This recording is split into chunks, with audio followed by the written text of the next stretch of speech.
Salutare, oameni buni, bun venit la un nou episod din Minecraft. Astăzi am făcut o casă ascunsă, să vedem cine găsește primul, să scrieți în comentariu cine a văzut că unde am ascuns casa.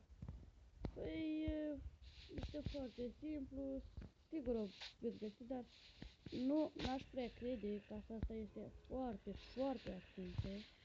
Multe coduri, multe fleacuri, nimic interesant. Păi, după cum v-ați dat seama, s-a aflat că casa mea este acolo.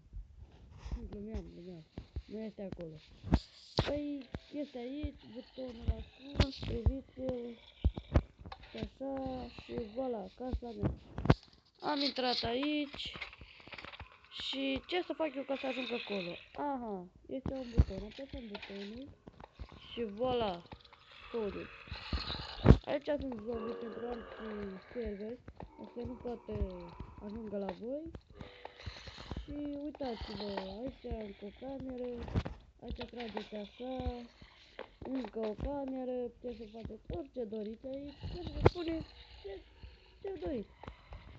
Și nu v-aș menține să apăsați butonul de like, pentru că aș vrea să am câte mai multe like-uri după acest videoclip.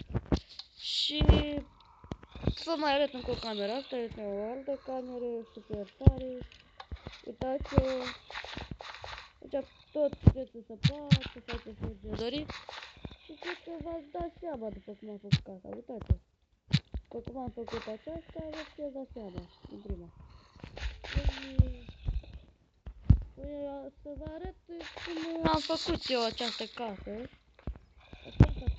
Am tras așa și veți vedea foarte ușor că am pus asta și pleaca roșie și am tras până la buton.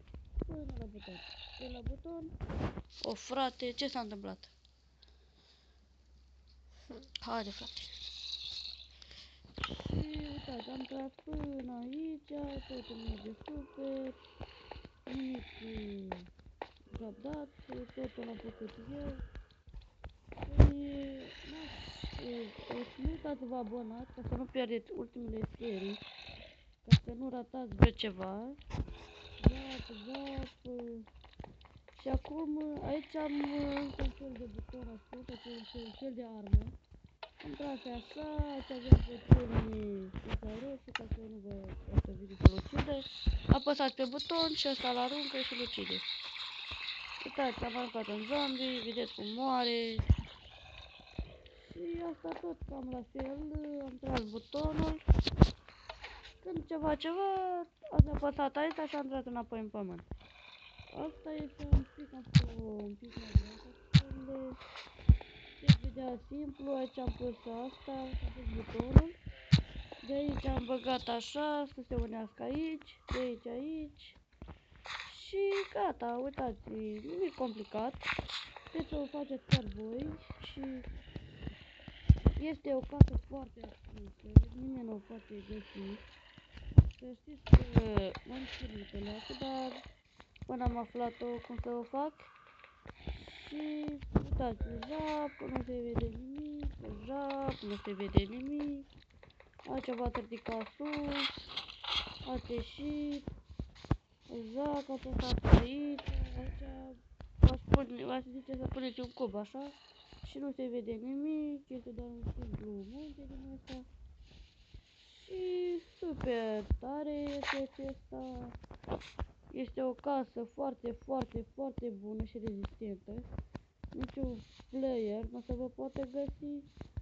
Păi cam atât pentru astăzi, nu uitați de like și abonați-vă ca să nu pierdeți ultimele serii. Super tare, fraților. La revedere!